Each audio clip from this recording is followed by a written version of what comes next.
Hello, everyone. Thank you for tuning in today for today's challenge. We are on day 12, which we're talking about worship. And if you've already had a chance to read the chapter, I give you a little background on my relationship with worship. And I feel like I'm not the only one who's been there. So I talk about how I grew up in a very traditional missionary Baptist church, and our idea of praise and worship was just simply, hearing a few selections from whichever choir was scheduled to perform for that day. And so, and I liked that. It was nice and orderly. I knew what to expect in every single church service. I knew what was going to happen. I was going to go in, I was going to hear choir sing a few selections. We were going to have prayer, offering, the word, and then we were going to be out of there. Well, I started to attend non-denominational churches, and they really taught me how to worship. Number one, they replaced the traditional choir with a praise and worship team. Now, I still love a traditional choir. I mean, it's just something about a large group of people singing in unison. It just reminds me of my childhood and me singing in the choir. No, I can't sing.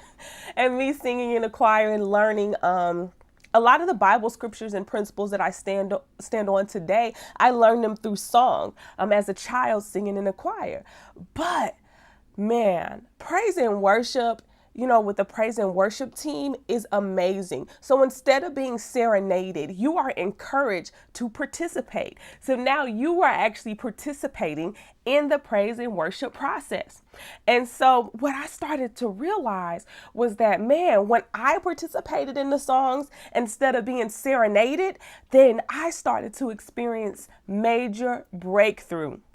And like I mentioned in the book, I didn't believe it took all that. I believe that all I needed to do was just go to church, listen to the selections, have my pastor preach to me, take a little bit of notes, and then go home. But let me tell you, when I begin to worship, when I am in a worship setting, divine downloads begin to pour into me like never before. Strategy was released to me. Ideas, my next move would be released to me. A word from God, revelation would be released to me. And all I had to do was just to worship God. I just had to worship God. And so worship also was hard for me because I really can't sing. But it doesn't matter. I even find myself now that when I can't think of anything to pray, when I am just so frustrated or tired or exhausted or whatever it may be, that I just start singing and the song of the Lord comes out of my mouth. Now, I can't guarantee that it sounds well, but it's my heart's cry to God. Even when I can't pray or formulate the thoughts for myself, I'll never forget one day I was having a really rough day. Actually, it was a few weeks ago when I had the flu and I was just really tired, exhausted. We were trying to move. And I remember standing in the shower and I just began to sing and I began to worship. And it was just such a life-changing experience for me because it helped me to understand that I too can worship. I also have a very vivid memory being at World Changers Summit in Chicago with our church, All Nation Worship Assembly Atlanta. And I remember them doing a praise and worship on the final night where all they did was we just praised and we just worshiped God.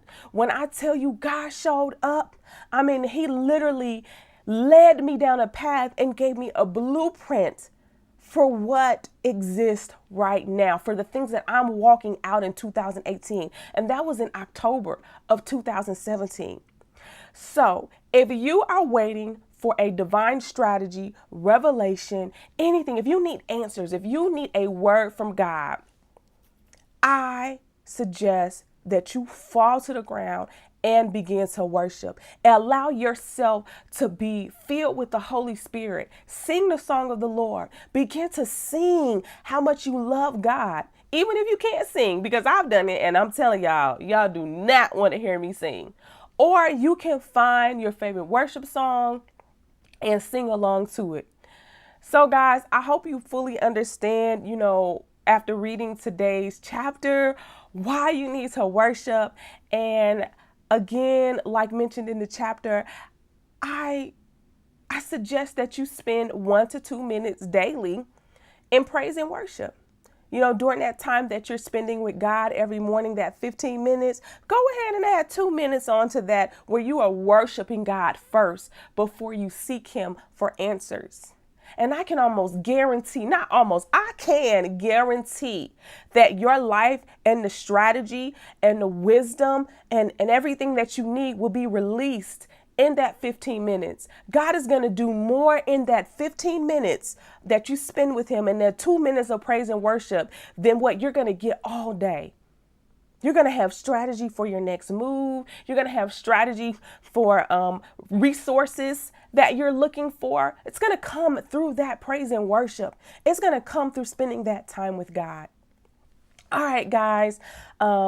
I'm so happy that we have made it through 12 days. I hope that you're still with me. And if you need a little bit of encouragement, drop something in the Facebook group. We are here to pray for you. And don't forget, we have our prayer calls on Mondays. And so if you need a prayer request, go ahead and drop that prayer request. The link is in the email, and we will pray together. All right, guys, have a glorious and blessed day.